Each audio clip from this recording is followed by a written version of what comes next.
목사님 우리 소개해 주셨는데 박수 한번 할까요?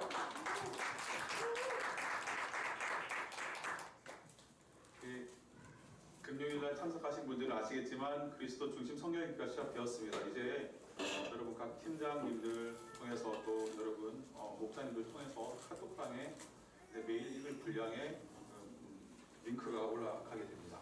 그러면 아무래도 우리 청년들은 직장을 다니고 시간에 많이 쫓기면서 지내게 되잖아요.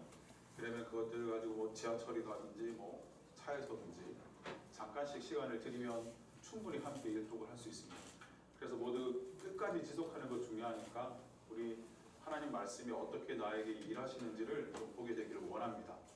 분명한 것은 이 하나님의 말씀을 하나님이 우리에게 주시는 말씀으로 믿으며 대할 때 하나님은 성경을 통해 우리에게 말씀하실 수밖에 없어요. 왜요?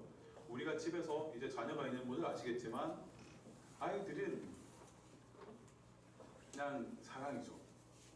아빠의 엄마의 눈에 보기에 우리의 자녀를 우리가 교제하고 싶은 마음, 이야기 나누고 싶은 마음 들지 않겠습니까? 우리가 간절히 주님을 갈망하며 말씀을 대하면 주님은 성경 말씀을 통해 우리에게 반드시 말씀하실 줄로 믿습니다. 우리 그것들을 모두 경험하고 또 여러분 어떻게 하나님께서 여러분 그 말씀이 여러분을 변화시키는지를 보는 한 해가 되길 축복합니다. 오늘 누가복음 말씀 24장 함께 읽고 여러분 제가 한 절, 여러분이 한 절 띄워주세요. 이르시되 미련하고 선지자들이 말한 모든 것을 마음에 더디 믿는 자들이여 그리스도가 이런 고난을 받고 자기의 영광에 들어가야 할 것이 아니냐 하시고 함께 읽겠습니다. 이에 모세와 모든 선지자의 글로 시작하여 모든 성경의 승부와 자기에 관한 것을 자세히 설명하셨다. 아멘. 말씀 들어가기 전에 영상 하나 보고 시작하겠습니다.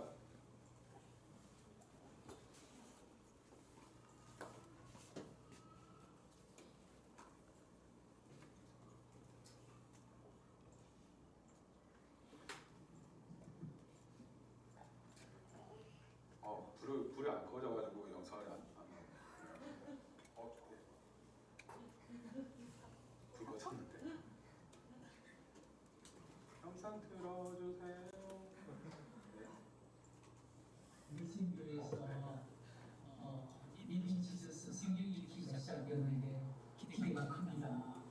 성경 말씀 속에 예수님을 새롭게 만나 예수님과 교제하는 기대가 있습니다.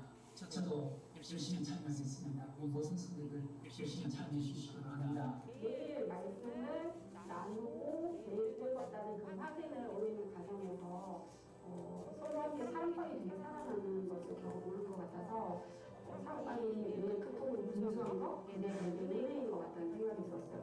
My name is Ian Gilgit. I'm Professor of Old Testament and Dean of Online Learning here at Westminster Theological Seminary, and I'm the author of the Reading Jesus curriculum. We have a survey of the Old Testament part of that, which is part of the MA in Theological Studies program, first of all in English, but then also translated into Korean.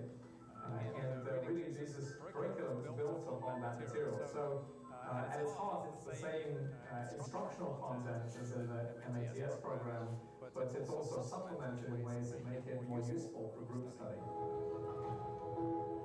그리스도 주신 성경 읽기 리딩 지저스는 창세기부터 요한계시록까지 성경 전체를 그리스도 중심으로 일년에 일을 하는 성경 읽기입니다. 리딩 지저스는 누구나 쉽게 활용할 수 있고 성경 전체를 정확하고 풍성하게 읽을 수 있도록 돕는 다양한 자료를 제공합니다. 리딩 지저스를 활용하면 하루에 5장 넘는 성경을 읽으면서 특별한 주간이나 한 권의 책을 끝날 때마다 한 줄씩 쉬어가더라도 1년에 성경 읽기를 가능합니다. 다음은 소그룹 활용법 안내입니다. 가장 먼저 리딩 지저스는 함께할 소그룹을 추천하고 소그룹에 내가 선정합니다. 그리고 서로의 협력 분야를 위한 단체 카톡방을 만듭니다. 2주 주일과 토요일까지 진행되는 순서는 개인 활용법과 연결되어 몇 가지만 소그룹에다가 구성원들이 함께한다면 더욱 풍성하게 성경 공부를 진행할 수 있습니다. 매주일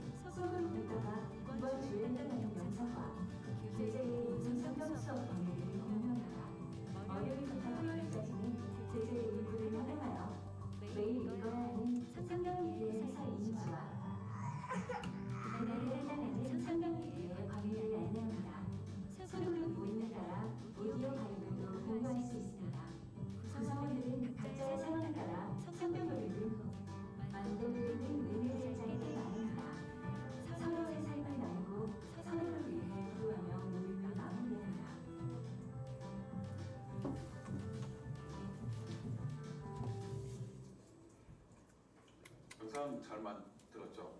그것도 주복 집사님이. 우리 박수 한번 할까요? 미디어 팀에 들어가시면 이런 영상을 만드실 수가 있게 됩니다. 많은 분들 지원해 주시고요. 네. 아주 간단하게 주일에는 영상을 보고 월요일부터 토요일까지는 말씀 읽으시면 됩니다. 근데 그 영상을 보는 게 굉장히 유익해요. 굉장히 영상을 잘 만들었고 그 대표분이랑 제가 친해가지고 이야기를 나누다가 그 영상 하나하나가 진짜 퀄리티가 높아요. 그래서 그 영상을 만들다가 파산할 뻔했대요. 그래서 다행히 이 한국 교회 많은 한국 교회들이 이거 좋다더라 하면서 참여하면서 또 기대 이상으로 책이 팔리고 그러면서 이제 파산되지 않았는데요. 그만큼 영상이 잘 만들어졌습니다. 한번 보시면 그래서 좀 시간 바쁘더라도 주일 뭐 집에 돌아가신 이후에 저녁 시간에 그 영상을 보시면 앞으로 한 주 읽을 분량에 대한 이 전체 그림을 그릴 수 있게 됩니다. 굉장하게 건강한 틀을 형성해주고 읽어나가기 때문에 성경을 그동안 많이 읽어오셨겠지만 여기 뭐 50독씩 하신 분 물론 계시겠지만 그쵸 남대자님? 물론 계시겠지만 하지만 그렇게 영상 하나 보고 하는 게 이게 뭐가 다를까 싶지만 좀 많이 다른 것들을 느낄 수가 있을 것입니다. 예, 말씀 들어가면요. 그러면 우리가 단순히 성경을 통독하는 것이 아니라 그리스도 중심적으로 성경을 읽어야 하는 이유는 무엇인가요? 그리스도 중심 성경 읽기는 성경이 쓰인 목적 그대로 성경을 읽는 것입니다. 성경에는 하나님의 목적, 즉 하나님의 경륜이 있다고 말씀합니다. 띄워주시면 우리 함께 읽어볼까요? 시작! 그의 뜻의 비밀을 우리에게 알리신 것이요 그의 기뻐하심을 따라 그리스도 안에서 때가 찬 경륜을 위하여 예정하신 것이니 하늘에 있는 것이나 땅에 있는 것이 다 그리스도 안에서 통일되게 하려 하심이라. 아멘, 아멘. 이 때가 찬 경륜, 이것을 하나님의 경영 이렇게 번역해도 괜찮은데 성경 안에서 하나님께서 경영하시는 바, 성경 안에서 온 이 역사를 운행하시는 바가 궁극적인 목적이 있는데 그것은 그리스도 안에서 통일되는 것입니다. 그리스도 안에서. 그래서 하나님의 성경 안에서의 모든 계획이 그리스도 안에서 귀결되며 완성되는 것이지요. 그래서 창세기가 중요해요. 창세기를 읽으면서 하나님께서 어떻게 구속사에 대한 씨앗을 심어 두셨는지를 우리가 알게 되고, 그리고 요한계시록까지 어떻게 점진적으로 이 구속사가 발전되는지를 우리가 볼 수가 있어요.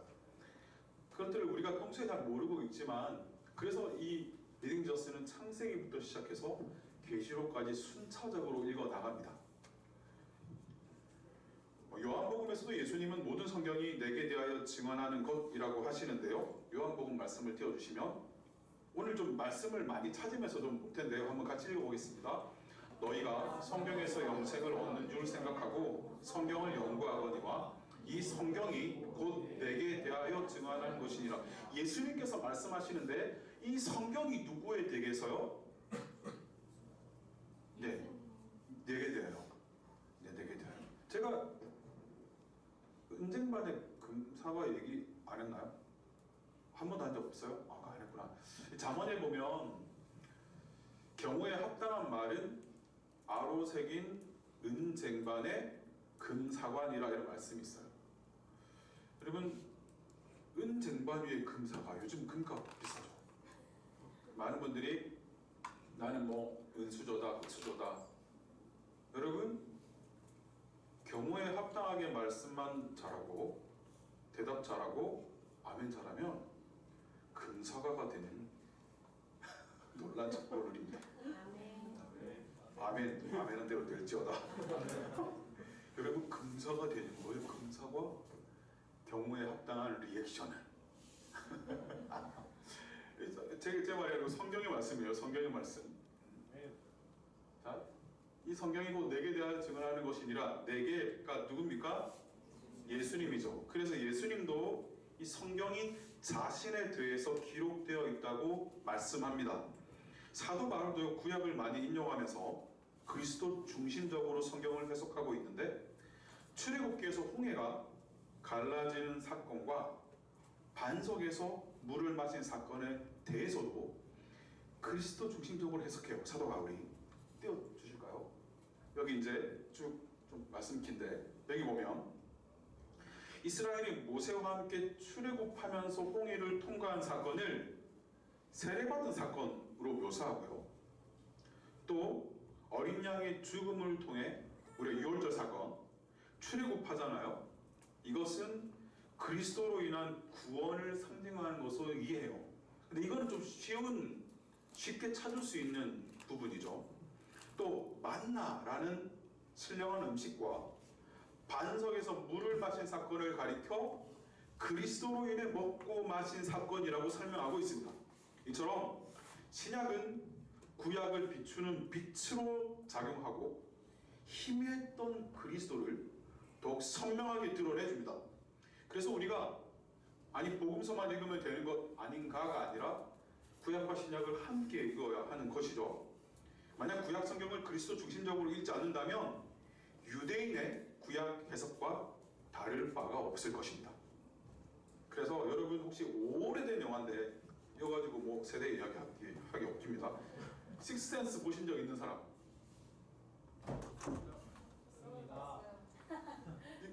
그 되게 내용이 기억나요? 내용이? 반전이 있었던 영화잖아요. 마지막 부분에. 그죠. 이게 감사해요. 정말 안 보셨단 말입니까? 그 명작을. 어쨌든 처음부터 어떤 귀신을 본다고 하는 아이가 있는데, 이 아이는 다른 사람은 못 보는데 자기만 보는 거예요. 근데 주인공은 그 아이와 이야기를 나눠요. 보면서 좀 영화가 이해가 안 가죠. 아니 이거 뭐지? 마지막 끝에 가서 이 주인공이 아내가 자고 있는 장면, 유명한 장면을 만나는데 주인공이 아내를 보면서 하면서 자기가 죽었음을 알게 돼요. 완전히 반전이죠. 그래서 이 아이가 보았던 죽은 사람이 보였다는 건 주인공도 포함되었던 것이 되게 반전인데, 그 반전인 그 한 장면 때문에 그러면서 전체 영화가 이해되져 버려요. 이 영화가 되게 특이한데, 앞에가 이게 뭐지 하다가 트럼프 롱맨이라는 분은 마치 그런 것과 같다라고 얘기했습니다. 앞으로는 최근 영화를 가져오겠습니다.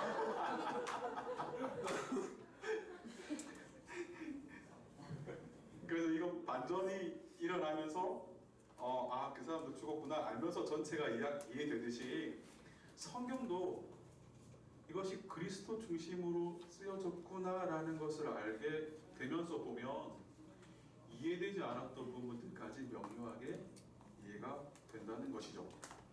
띄워주시면, 게알더스 보스라고 성경시간학의 책에 나오는 구문인데요. 한번 읽어볼까요? 시작. 예수님은 구약 전체 문제의 목표와 하나님의 영광을 따라서 자신을 나타나고 여기셨으므로 자신의 역사적 출현과 사역이 없이는 구약의 목적과 의미는 사라진다고 이해하셨다. 예수님께서 그렇게 이해하셨다는 거죠. 그래서 전체 성경 속에 나타나시는 하나님은 구속사로서 자신을 계시하십니다. 구속사에서 첫 번째가 하나님께서 창조하신 아름다운 세상을 인간의 죄로 인해 타락해버린 거잖아요. 그 타락한 인간, 타락한 세상을 어떻게 예수님께서 구원해 주시는지, 그래서 창조, 타락, 구속 아닙니까? 이 큰 흐름을 따라 우리가 읽어가게 된다는 것이죠. 그래서 구약의 모든 사건 속에는 구속의 씨가 내재되어 있습니다. 자, 그러면 왜 삼위일체 중심이 아닌 그리스도 중심인가? 이렇게 속으로 한번 질문해 보신 분 계십니까? 없군요. 그럼 이 부분으로 넘어갈까요? 아니, 어떤 분들은 삼위일체 하나님을 믿습니다라고 고백하는데 성부, 성자, 성령 중심 성경 읽기가 아니라 그리스도만 중심이신가? 이렇게 물을 법하잖아요. 우리 중에는 없었지만, 그죠? 그래서 그리스도 중심 성경 읽기라는 책을 쓰신, 그래서 이전에 교회에서 이정기 목사님을 모시기도 했는데 결론부터 말하자면, 이거 혹시 제가 드렸습니까? 이거 안 드렸네요. 결론부터 말하자면 그리스도 중심성이 곧 삼위일체 중심성이라 할 수 있다. 우리는 예수님을 통해서가 아니면 성부 하나님을 알 수 없고, 성령 하나님은 우리에게 예수님이 누구시며 어떤 말씀을 하셨는지를 가르쳐 주시는 분이시기 때문이다. 결국에는 우리가 그리스도 중심적으로 성경 읽는 것이 꼭 삼위 하나님을 알게 되는 것이라고 이야기하는 것이죠. 우리는 타락한 존재이기에 스스로의 힘으로 하나님께 나아갈 수가 없는 존재입니다. 우리가 하나님께 나아갈 수 있는 유일한 길은 누구를 통해서입니까? 맞습니다. 방금 금사가 됐어요. 예수 그리스도. 오직 한 분. 그 외에 다른 길이 있다고 하면 그것은 전부 다 이단이 됩니다. 예수님 맞는데, 예수님으로 나아갈 수 있는데 또 다른 길이 있다라고 얘기도 그것은 이단이에요. 오직 우리는 예수 그리스도를 통해서만 구원에 이르고 예수 그리스도를 통해서만 아버지 하나님께 나아갈 수 있습니다. 할렐루야. 자, 그러면 우리가 예수 그리스도를 통해서 나아갈 수 있다고 하는데, 성령은 어떤 영이시냐? 예수 그리스도를 증거하는 영이세요. 성령은 예수께로 인도하는 영이세요. 성령은 진리의 영이시고, 진리이신 말씀이신 예수 그리스도는 곧 말이 꼬였는데요. 진리이신 예수 그리스도에게로 인도하시는 것이 성령님이십니다. 그래서 우리는 그리스도 중심으로 성경을 읽다 보면 우리는 삼위 하나님을 경험하고 만나게 된다라고 하는 것입니다. 그래서 요한복음 14장 26절 한번 읽어보겠습니다. 시작. 보혜사 곧 아버지께서 내 이름으로 보내실 성령, 그가 너희에게 모든 것을 가르치고 내가 너희에게 말한 모든 것을 생각나게 하리라. 성령님께서 모든 것을 가르치시고 예수님께서 제자들에게 말한 것들을 생각나게 하신다. 예수님의 말씀을 깨닫게 하신다. 결국 그 성령님이 예수님을 말씀을 더 선명하게 드러내 주시는 일들을 하신다는 거죠. 그래서 성령님은 진리의 영이십니다. 또한 성령님은 예수의 영이십니다. 그래서 우리 간단하게 누가 성령 충만한 사람인가 이런 질문을 해봤을 거예요. 방언하며 성령 충만한 사람인가? 막 기도 막 큰 소리로 막 2시간씩 하면 성령 충만한 사람인가? 물론 성령 충만하지 않고 그렇게 기도하기 힘들겠죠. 그건 맞아요. 하지만 그러나 그것만으로 우리가 성령 충만함을 알 수가 있을까요? 그러지 못하겠죠. 성령 충만한 사람은 예수님을 나타내는 사람입니다. 진리의 성령께서 예수에게 인도하고 예수를 드러내는 영이심으로 성령으로 충만한 사람 또한 예수님을 나타내고 사람들이 예수께로 인도하고자 하는 마음이 생기겠죠. 그래서 성령 충만한 사람인데 예수님을 증거하지 않을 수가 있을까요? 우리는 그래서 전도를 나갈 때 다른 것으로 하지 않고 성령 충만함을 구하고 나아갑니다. 성령님, 나의 입술을 통해 예수님만 드러나고 전해지게 하옵소서, 이렇게 하는 거예요. 그래서 우리가 어떤 분들이 얼마나 성령 충만한가 우리는 알 수 없어요. 무슨 그거 수치로 나타낼 수 있는 것도 아니고요. 하지만 그 사람이 예수님을 자랑하고 예수님 중심으로 살고 예수님께 가까이 하고 예수님과 동행하고 사람들을 예수께로 인도하고 싶어하는 모습이 보이면 아, 이 사람 성령 충만한 사람이구나 라고 우리는 생각해 볼 수 있다는 것이죠. 자, 26절까지 했고요. 또한 16장 13절 14절을 보여주시면 그가 성령님께서 내 영광을 나타내리니 내 것을 가지고 너에게 알리시겠습니다. 결국 성령님께서 예수님의 영광을 나타낸답니다. 결국 이 성경 전체를 보면요, 이 구속사적 성경 읽기를 우리가 해야 되지만 하나님의 관심이 어디에 있는지도 우리가 점점점 발견하게 되는데요. 하나님의 영광에 있습니다. 하나님은 하나님의 영광을 위해 우리를 지으셨습니다. 하나님께서 여러분이 부자가 되는데 관심이 있으실까요? 쉽게 대답하기 어렵죠. 왜요? 부자가 되고 싶거든요. 다시 질문할게요. 하나님께서 여러분이 부자가 되는데 관심이 있으실까요? 이게 대답 되게 못하시네. 관심 없어요. 왜요? 이미 우리는 하나님을, 예수 그리스도를 소유한 것으로 이미 부자거든요. 다시요. 우리가 생각하는 이 땅에서의 부자가 되는데 하나님은 하나도 관심이 없으세요. 왜요? 이미 아들에게 아버지의 것은 다 아들 거예요. 그걸 바로 우리는 상속자라고 불러요. 그죠? 이미 예수님을 영접해서 하나님 아버지를 아빠라고 고백할 수 있게 된 자는 이미 하나님 아버지를 소유했어요. 하나님 아버지 것이 다 자기고 이미 부자라는 표현을 쓸 필요 없이 이미 부유한 자가 됐어요. 그런데 여러분이 얼마를 더 벌고 이런 데 관심이 있지 않으시다고요. 대신 하나님은 하나님의 영광에 관심이 있으세요. 여기 조금 실망한 표정들이 보여요.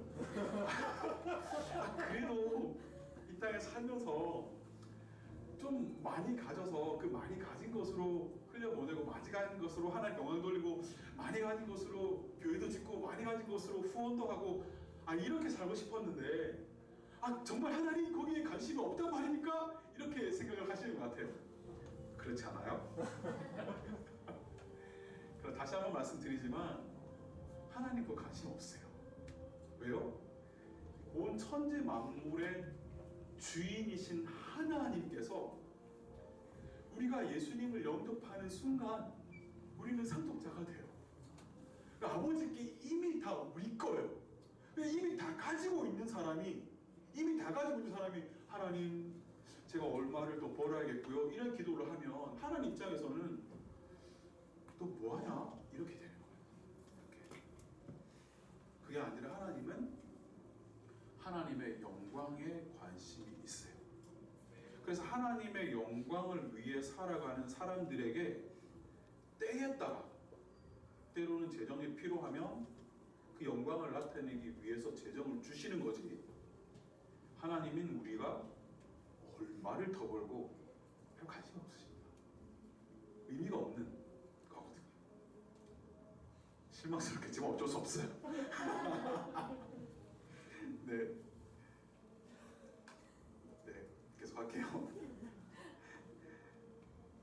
하나님은 하나님의 영광에 관심이 있으십니다. 그리고 그가 내 영광을 나타낸다고 말씀하고 있어요. 예수님께서, 성령님께서 내 영광을 나타낸다 라고 이야기하십니다. 성령님은 예수님을 나타내십니다. 예수님의 영광을 나타내십니다. 우리가 말씀을 통해 그리스도 중심으로 성경을 읽는 것이 예수님 영광을 나타낸다 그랬잖아요. 하나님께서 관심 가지시고 하나님께서 영광을 받기 원하시는 것이 무엇인지를 더 깨달아 알게 인도해 주십니다. 그래서 우리는 그리스도 중심으로 성경을 읽는 거예요.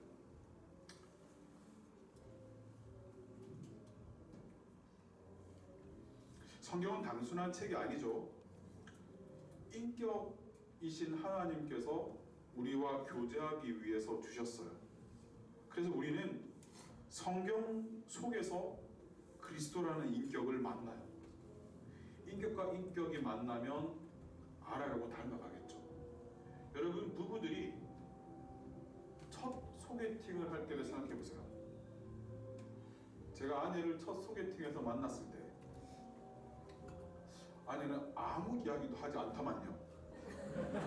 그 너무 빈 것이 울고 있었습니다. 속으로 이거 어색해지는데 뭐라고 해야 되지? 끊임없이 할 말을 어색해지니까 그랬던 저기 앉아있는 저 사람 지금은 그저 대충 눈빛 보면 어떤 생각하는지 조금 알게 돼요. 그때는 전혀 도대체 이 사람이 왜 빙긋이 웃고만 있나 이렇게 생각했던 그런 분이신데 지금은 그냥 조금의 표정 변화도 제가 어떤 느낌인지 알게 되었잖아요. 저 오래 살면서 우리가 성경을 통해서 그리스도라는 인격과 인격의 만남을 가지게 되면 그렇게 알아감이 있어요. 여러분 그런 알아감의 은혜를 누리시게 되기를 예수님의 이름으로 축원드립니다. 자, 오늘 누가복음 말씀을 읽었는데요. 엠마오로 가는 두 제자에게 나타나신 예수님의 장면이에요. 그런데 이 두 제자는 예수님이 십자가에 달려 죽으셨다는 일 때문에 슬퍼하며 엠마오로 가고 있었어요. 그들에게 예수님께서 나타나셔서 이렇게 물으세요. 한번 읽어볼까요? 시작.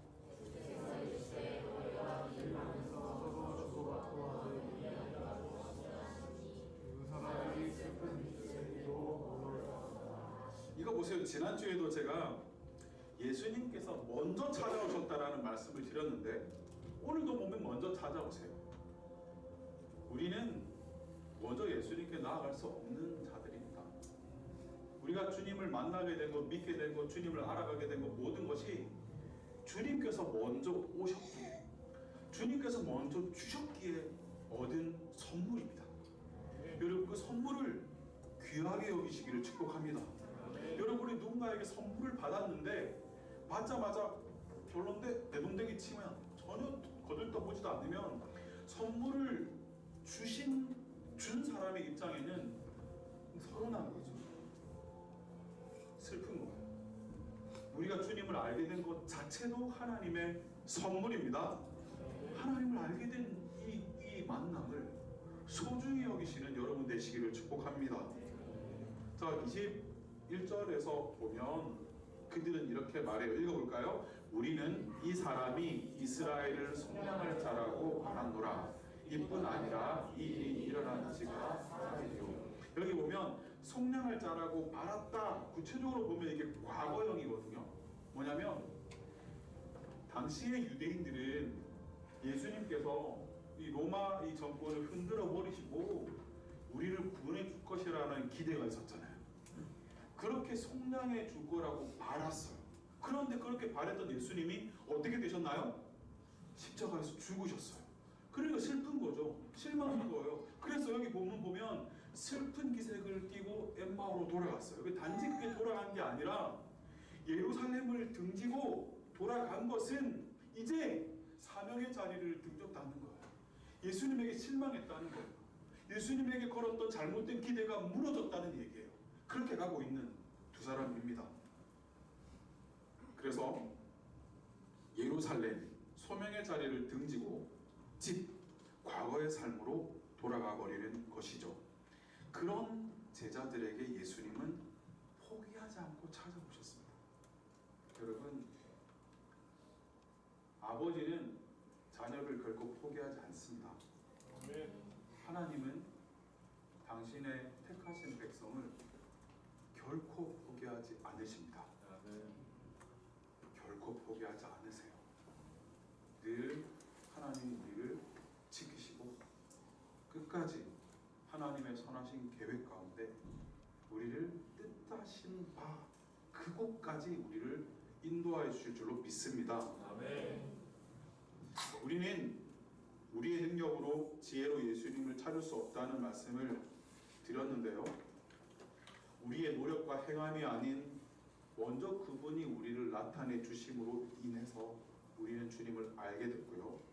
만약에 우리의 노력으로 하나님을 알 수 있었다면, 우리의 행함으로 주님께 닿을 수 있었다면 사실 그 신은 진짜 신이 아니겠죠. 자, 다음 말씀 주시면 이렇게 예수님께서 먼저 찾아오시기까지 하셨는데 글로바라 하는 사람은 오히려 예수님을 타박하고 있어요. 당신이 예루살렘에 체류하면서도 요즘 거기서 된 일을 알지 못하느냐? 아니 온 예루살렘이 지금 이 예수님 십자가에 달리신 일 때문에 난리법석인데 혼자만 알지 못하느냐? 예수님을 타박해요. 이런 모습이 우리에게 있어요. 우리의 얕은 지식과 경험을 가지고 오히려 예수님 뭡니까 이게?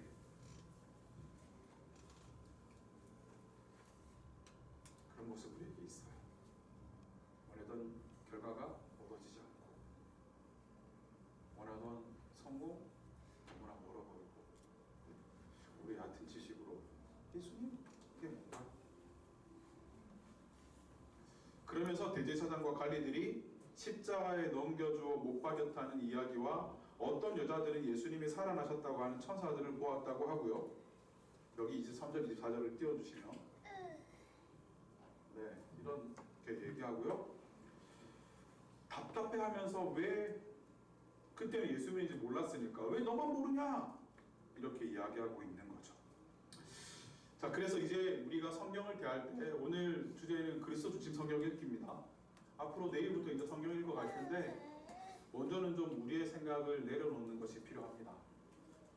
성경을 우리가 가진 생각으로 잣대로 세계관으로 보는 것이 아니라 우리를 내려놓고 하나님 말씀해 주옵소서 이런 마음이 필요해요.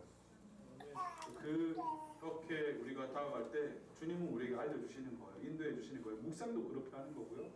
통독도 마찬가지입니다. 우리는 우리에게 주님께서 찾아오셨지만 주님인 줄 모르는 경우도 있어요. 예수님께서 다음과 같이 말씀하시는 것입니다. 말씀 주실까요? 미련하고 선지자들이 말한 모든 것을 마음에 더디 믿는 자들이요. 그리스도가 이런 고난을 받고 자기 영광에 들어가야 할 것이 아니냐? 이렇게 주님은 당신의 고난의 의미를 모세와 모든 선지자의 글로 시작하여 성경에 쓴 바 구약 성경을 가지고 이런 고난을 받아야만 영광에 들어가야 한다라고 의미를 설명해 주고 계십니다. 그래서 모든 구약 성경은 자기에 관한 것입니다. 모든 구약 성경은 예수님 그리스도에 관한 것입니다. 그래서 우리는 그리스도 중심적으로 성경을 읽습니다. 자, 이 두 사람은 굉장한 축복을 누렸어요. 예수님께 직접 성경을 배웠어요. 예수님 직강 성경 공부. 엄청난 축복이죠. 그런데 예수님의 성경 공부를 보니까 강의만으로 끝나지 않아요. 식탁 교제가 따라옵니다.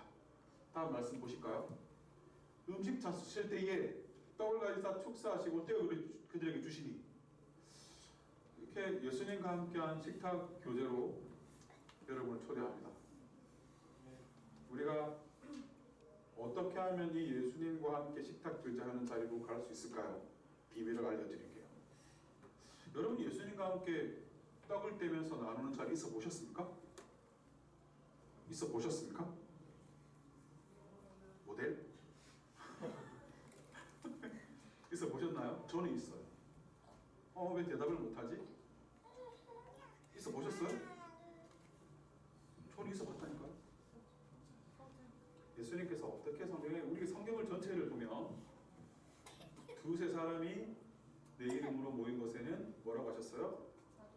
나도 그들 중에 있느니라. 그럼 우리가 예수님의 이름으로 두세 사람이 함께 모이면 그곳에 예수님이 계세요. 그런 모임이 식탁교제를 가지면 우리는 예수님과 함께 식탁교제를 갖는 거예요. 눈빛이 어찌입니다 이런 분이 한두 명 많지는 않았고 한두 명 있었는데 다시 성경을 있는 그대로 믿어야 해요. 우리의 생각을 내려놓고 두세 사람이 내 이름으로 모인 곳에는 뭐라고요? 나도 그들 중에 있다라고 주님 말씀하셨어요. 있을 수도 있다가 아니에요. 주님이 그들 중에 있다라고 하셨으면 주님은 계십니다. 주님은 주님의 말씀을 지키실 수밖에 없는 분이시므로 주님은 신실하신 분이시므로 그렇다면 왜 우리 기독교 공동체 우리 크리스천 공동체에 식탁 교제가 필요한지가 변론합니다. 나중에 제가 한번 주제를 가지고 서로를 대접하는 것에 대해서 우리가 가져온 우리 그리스도를 주로 부르는 공동체가 가져온 너무나 귀한 전통인데 그것이 어떻게 많이 옅어졌는지를 한번 보긴 할 텐데요. 실제로 코로나가 이것들을 가속시켰습니다. 그리고 우리가 소그룹으로 모였을 때 목장 모임을 할 때 좀 간편하게 끝내려 하죠. 그러나 우리 크리스천 공동체는 함께 뭐예요? 먹어야 합니다. 제가 첫 번째 리더 모임을 하면서 함께 먹었던 이유가 그것이에요. 함께 먹어야 해요. 먹으면서 우리가 마치 그곳에 예수님이 계신 것처럼 교제할 때 어떤 일이 일어나는지를 계속 볼게요. 여기 보면 31절에 그들의 눈이 밝아져 그인 줄 알아보더니 아까 예수님이 길에서 걷다가 두 제자에게 예수님 직감으로 성경 공부를 해주셨어요. 그런데 그때는 아직 눈이 밝아지지 않았대요. 뭐지? 예수님의 강의가 부족한가?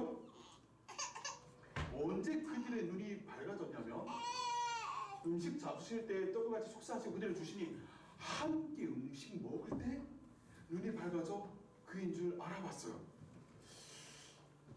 그러면 또 이렇게 이야기하는 분 계시죠.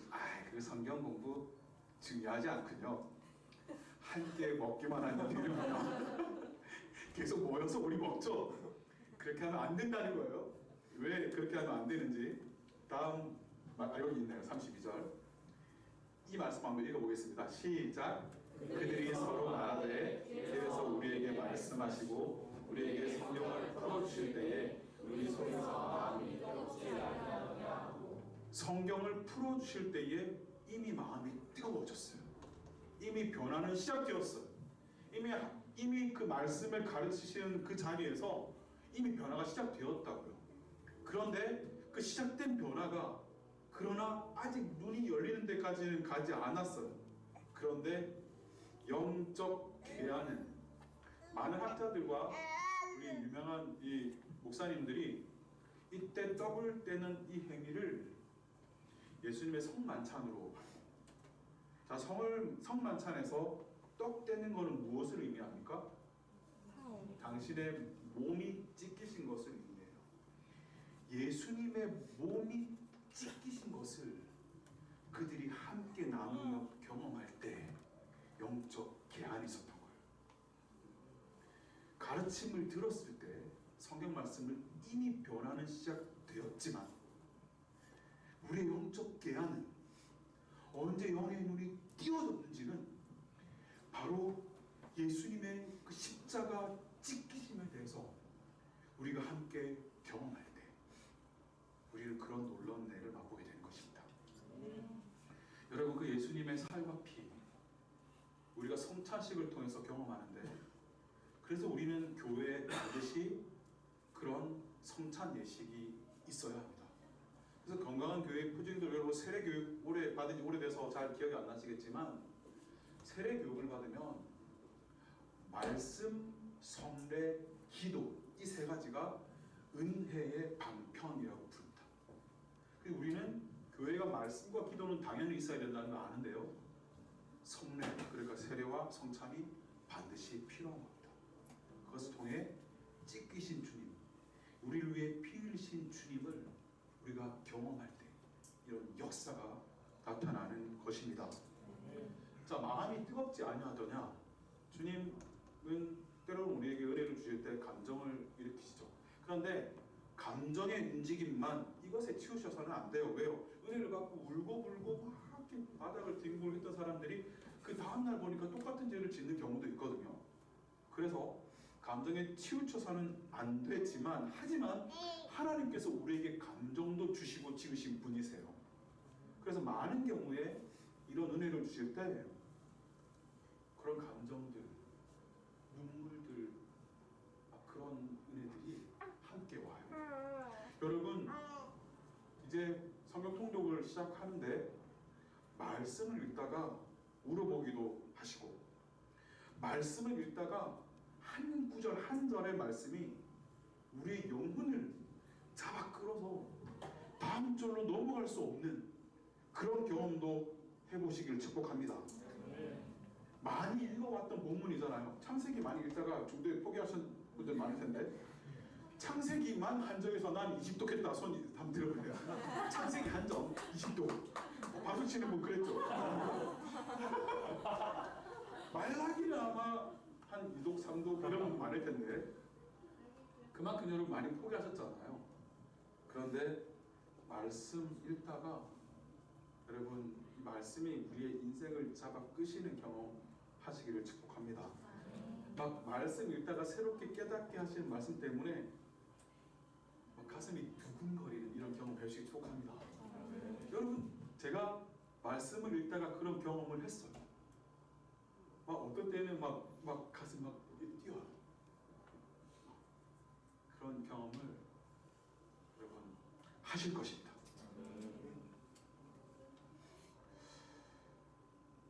자, 그래 조금만 요거 더 보고 이제 마무리하면 식사 자리에서 통상적으로 떡을 떼고 축사하는 것은 그 집 주인의 역할이에요.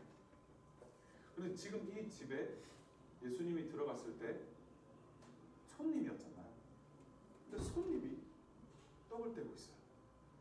아직 눈이 밝아지기 전인데 이건 팀 켈러 목사님은 예수님이 처음에는 초대받은 낯선 손님이었으나 떡을 떼는 순간 식탁의 주인이 되셨다라고 얘기해요. 그래서 그냥 우리가 엠마오로 가는 두 제자라고 얘기하면 되게 좀 익숙하잖아요. 엠마오로 가는 두 제자? 맞아. 사실은 이 엠마오로 가는 두 제자의 장면은 우리가 우리의 생각과 잘못된 틀로 예수님을 재단해서 십자가에 달리는 걸 보며 그게 은혜가 아니라 오히려 실망했던 두 사람이 어떻게 예수님을 그들의 삶의 주인으로 모시게 되는지 변화되는 과정인 거예요.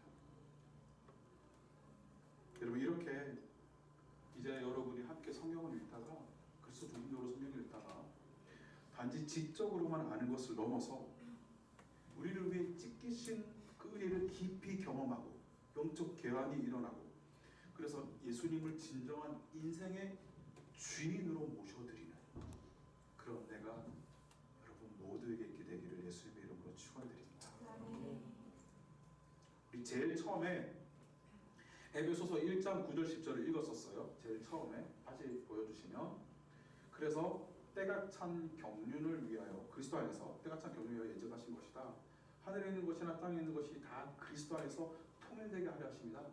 그래서 하나님은 결국 모든 이 구속사를 창세기부터 시작하여 진행되어 있는 인류의 모든 역사를 사실은 그리스도 안에서 통전적으로 바라볼 수 있게 하세요. 이걸. 그래서 우리는 성경 전체를 순차적으로 우리는 그리스도 중심으로 읽습니다. 이르시되 누가복음 24장 25절 27절 미련하고 선지자들이 말한 모든 것을 마음에 더디 믿는 자들이요. 그리고 예수님께 이런 평가를 받는 자들이 되지 않기를 원하고 우리가 오히려 예수님께서 그 엠마오로 가는 두 제자를 만나셔서 눈을 뜨게 하셨던 정말 진정으로 주인으로 모셔드리게 되는 그런 은혜가 여러분의 있기를 축복합니다. 마무리하겠습니다. 아담의 이야기를 읽으면서 그리스도를 읽지 않기가 오히려 어려워요. 고향과 친척을 떠나 갈 바가 어딘지 알지도 못하면서 나아가는 아브라함을 보면서 그리스도를 보지 않기가 어렵다고요. 다윗의 승리를 보면서 그리스도의 승리를 떠올리지 않기가 어려워요. 사사시대의 끔찍한 타락한 지도자들을 보면서 더 나은 진정한 지도자를 갈망하기 않기가 어렵습니다. 그래서 오직 한 분, 그리스도를